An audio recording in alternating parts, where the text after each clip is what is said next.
Ration ডিলারকে 2 কোটি টাকা জরিমানা করা হয়েছে। ফাঁসি দেওয়ায় 83 নম্বর রেশন দোকানের মালিককে জরিমানা করা হয়েছে। কি কারণে জরিমানা, কি দুর্নীতি, আমরা জানবো আরো বিষয়ে কথা বলে। আমাদের সঙ্গে নারায়ণ রয়েছেন, আমাদের প্রতিনিধি টেলিফোন লাইনে। নারায়ণ, কি খবর রয়েছে বিষয়ে?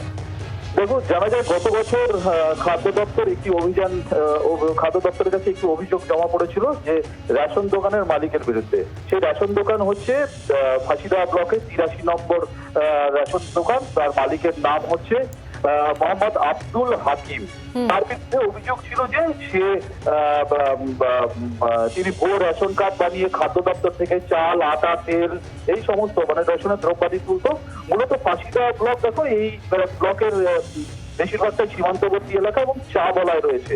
এখানে সংখ্যালঘু আদিবাসী সম্প্রদায়ের মানুষদের বসবাস বলেই আর সেই সুযোগকে কাজে লাগিয়ে রেশনের চাল, তেল, আটা বিক্রি করা হতো বলেই অভিযোগ ছিল এই ব্যক্তির বিরুদ্ধে। এই অভিযোগের বোঝা যাচ্ছে নারায়ণ, তুমি নজর রাখো। ধন্যবাদ। যার বিরুদ্ধে মূলত অভিযোগ, যাকে জরিমানা করেছে, তার ছেলের বক্তব্য শোনাবো এবং স্থানীয় তৃণমূল নেতৃত্বের বক্তব্য শোনাবো। দেখুন, এটা বিষয়ে আমারও কানে এসছে, বাবার কাছে শুনেছি। তবে বিষয়টা নিয়ে আমার জানা নেই, কারণ বাবা রেশন ডিলার আমার প্রায় জন্মের আগে থেকেই, প্রায় 40 বছর ধরে উনি রেশনিং ব্যবস্থার সাথে জড়িত রয়েছেন। আর আমার রেশনের সাথে নিজের কোনো যোগাযোগ নেই। বাবার ব্যবসা বাবা দেখেন, আমি আমার শিক্ষকতা এবং বাকি সময়টুকু রাজনীতি নিয়ে থাকি।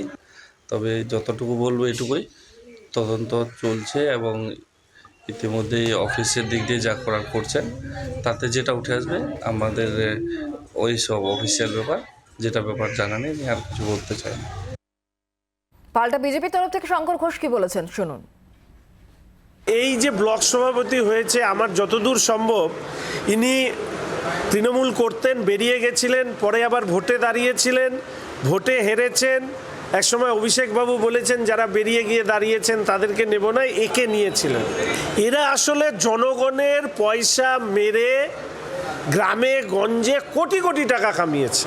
জ্যোতিপ্রিয় মল্লিকের সাথে পরে বাকিপুর থেকে শুরু করে অন্যদের যখন ইডি ধরা শুরু করেছে, তখন হঠাৎ করে খাদ্য দপ্তর একে 2 কোটি টাকা জরিমানা করলো। 2 কোটি টাকা।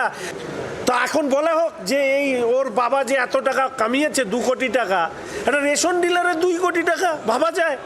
তাহলে রেশন ডিলারের উপরের গুলো কত কোটি টাকা কামিয়েছে?